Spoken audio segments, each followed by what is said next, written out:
Mm. Okay? Ito naman pag-usapan natin mga ka-GPnatics. Kahapon kasi itong season tie, mga kababayan, maaga pa lang. Nandun pa lang tayo sa determination ng sufficiency of substance. Pero itong season tie, gusto na kaagad sirain ang kredibilidad ni Madriaga, mga kababayan. Kaya itong si Congresswoman Leila de Lima to the rescue, mga ka-GPnatics. Ito pag-usapan natin. Mahusay din to eh.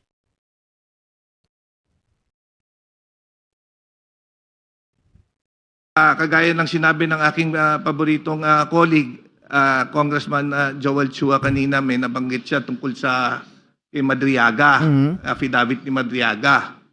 May tanong ko lang, nasaan ba si Madriaga? Di ba nakakulong yata?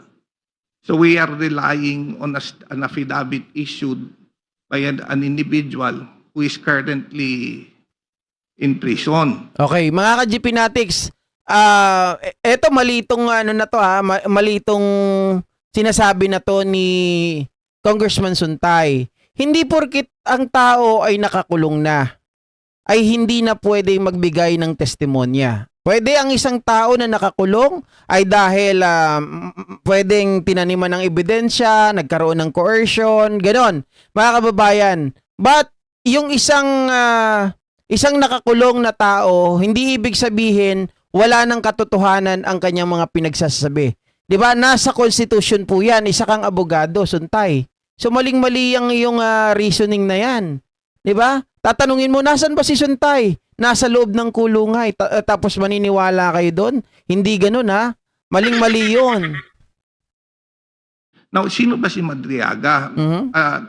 Meron ba siyang appointment kay BP Sara to prove that he is an employee or an authorized person? Para ma-direkta naman natin yung linkage nung dalawa. Kasi if we rely heavily dun sa affidavit niya, it should not come Madam from Chair. a polluted. Hindi man itong si Madriaga ay walang katibayan na siya ay empleyado. Pero naniniwala ko, mga kababayan, si Madriaga, kasi etong gawain nila, 'di ba? Sila ay nandoon sa pwesto na kung saan ay nandoon siya sa intelligence. So tingin ko, pag nasa intelligence ka, hindi naman yan isasama doon, mga kababayan, sa listahan ng empleyado. 'Di ba? Kung nasa intelligence ka, may payroll ka, sarili, hindi ito basta-basta pinapakita. Oh. Ito sabi ni De Lima. Point of Madam order. Chair.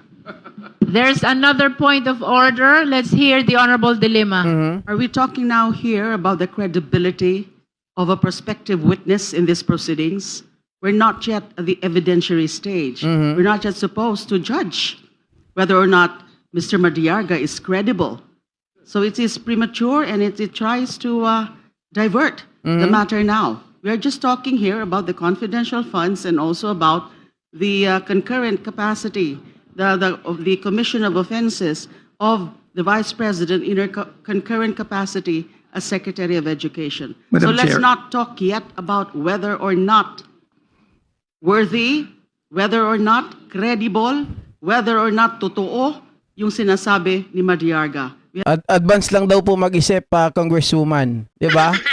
Kasi nga naman po, hindi nyo ba nahalata, siyempre hindi sasabihin niya ni Congresswoman De Lima, no? Pero mga ka-GPnatics, mapapansin nyo po, no? Mapapansin natin, naka-anchor lahat ng gawa nila kahapon. 'Di ba? Sunod-sunod.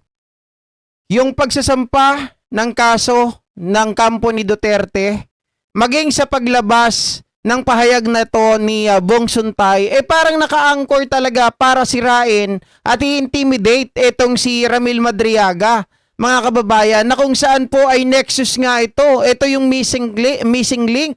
'Di ba? Maaga pa lang sinisira na kagad. Mabuti ka mo, mayroong mga kongresista, wait, teka. Parang mali na ata yan, advance ka na masyado. Wala pa tayo dun sa evidentiary stage. Nandito pa lang tayo sa determination kung sufficient ba yung substance. Bakit tinatanong mo na kaagad yung credibility ng tao? 'Di ba? Wala pa tayo dun. Nandito pa lang tayo sa concurrent na kung saan etong si Sara Duterte, mga kababayan, as DepEd Secretary and Vice President, kung ito ba ay hindi pwedeng paghiwalayin o ito ba ay dapat hiwalay. Bakit nag-a-advance ka na kaagad? Diba? Bakit tinatanong mo na kaagad na sino ba tong si Madriaga? Bakit kailangan paniwalaan? Di ba nakakulong na tao to?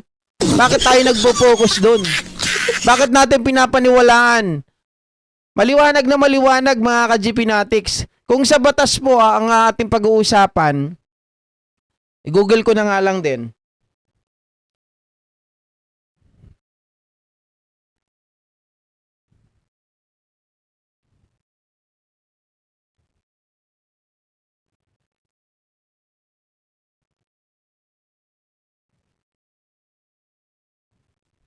So, ang tinype ko, mga kababayan, bawal ba sa batas ang gumamit ng preso bilang testigo? So, kayo na ang magbasa, pero siyempre tutulungan ko kayo. Sabi dito, hindi bawal sa batas ang gumamit ng preso bilang testigo. Ayon sa Rules of Court, Rule 130, Section 120, ang sino mang may kakayahang makakita, makarinig, at makapagsalaysay ng pangyayari ay maaring maging testigo. Okay? So, hindi po ito limitado sa mga taong preso. Ibig sabihin, mga kababayan, ang sino man daw na maaring makakita, makarinig at makapagsalaysay ay maaring magbigay testigo. Ang pagiging preso, hindi otomatikong nagtatanggal sa karapatan o kakayahan ng isang tao na tumistigo sa korte. Kasi siya nga po ay nakakita, siya ay nakakarinig, siya ay maaaring makipagbigay ng salaysay, kaya maaari po siyang maging testigo. Yung predicate na sinasabi nitong si Bong Suntay ay maling-mali. Bilang isang abogado, mga kababayan, parang hindi mo ata napag-aralan or baka na-skip mo dahil sa imagination mo, oy, nakakulong yun. Dapat. parang ako yung magiging tanga dito pag sinabi ko yung nasa isip ko na iniisip ni Suntay eh. Mga ka-GP Natics, pagdating dun sa, uy, nakakulong yun. Hindi. Ganito kasi, yung kay Suntay, di ba, mapaglaro masyado yung isip niya. Pag nakakulong daw, baka babae naman yung naiisip po nakakulong, ha? Oh. Sabi pa rito, pagiging testigo, maaring tumistigo ang isang preso, convicted o detainee kung siya ay may personal na kaalaman sa kaso. State witness, maaari ring gamitin ng prosecution ang isang akusado o preso bilang state witness sa ilalim ng RA o Republic Act 6981 kung kinakailangan ang kanyang testimonya. Kredibilidad, ito na yung sinasabi niya kanina, bagamat pinapayagan ang kredibilidad ng preso bilang testigo ay maaring questionin ng depensa dahil sa kanyang sitwasyon. Tama. Pero mga kababayan, hindi mo pwedeng sabihin or ilimita, okay, na hindi pwedeng paniwalaan ang isang preso sapagkat siya ay nakakakita, siya po ay nakakarinig, siya pwede ay magsalaysay, so maaari po siyang maging testigo as long as, lalong-lalo na kung may personal knowledge ang tao na ito. Oh, diba? Suntay, pag naging DDS, nagiging bulok. Lumalala. Biruin mo yung mga ganitong bagay. Ginagawa nyo ng butas. Eh, hindi naman kayo makakalusot. We have yet to hear from him, aside from this sworn testimony, or sworn affidavit. So, that's out of order, Madam Chair. Madam Chair, The Honorable Suntay. it is necessary to raise this because his affidavit is attached to the complaint and it is relied on heavily. Yun lang po ito. Nevertheless, the Honorable Suntay, please be reminded that we are only at the stage of the sufficiency in substance. We are not discussing yet the weight of the evidence attached. Yes, Okay. So, yung subject matter dito ay totoo naman to determine the sufficiency in substance. Hindi natin tinitingnan pa dito yung bigat, di ba? So, hindi mo dapat tanungin pa yung credibility ng tao agad-agad, mga ka-GP Natics. Diyos ko, sinisiraan mo kaagad eh. Presyo to, huwag natin paniwalaan. Ganun kaagad sa kanya eh. Diba? Witness nga, hindi bawal kahit nakakulong. Ginawa ang utos ni Sara, kaya nga nakulong. At isa pa, ayun na nga, pumapasok dito yung usapin natin kanina, mga kababayan, bakit ba takot kayo? Bakit ba sinisiraan nyo to? At bakit kailangan may magpapagurgur kay Ramil Madriaga? Why you are so alluded? 'Di ba? Bakit kayo kinakabahan? Is there something wrong? Mayroon ba o marami bang nalalaman si Ramil Madriaga? Kaya pinipigilan nyo yung tao na magsalita? Oh. Sabi siguro ni Suntay, napag-utusan lang po. Napag-utusan lang po. Sabi ni Berto Martinez, Boss, paano nakulong ako? Nagsaksakan ng ibang preso at namatay ang isa. Di ako pwede magtestigo dahil nakita ko? Hindi. Sabi ni Suntay yun eh, di ba? Ang isang nakakulong daw, bawal magtestigo. Sumali siya doon. Ikaw na nga ang nagbigay ng example, Berto Martinez, di ba? Dahil nakita mo, sabi nga, kahit preso ka, dahil nakakakita ka, nakakapagsalita ka, nakakarinig ka, lalo na yun, may personal knowledge ka, pwede kang magsalita, pwede kang tumistigo.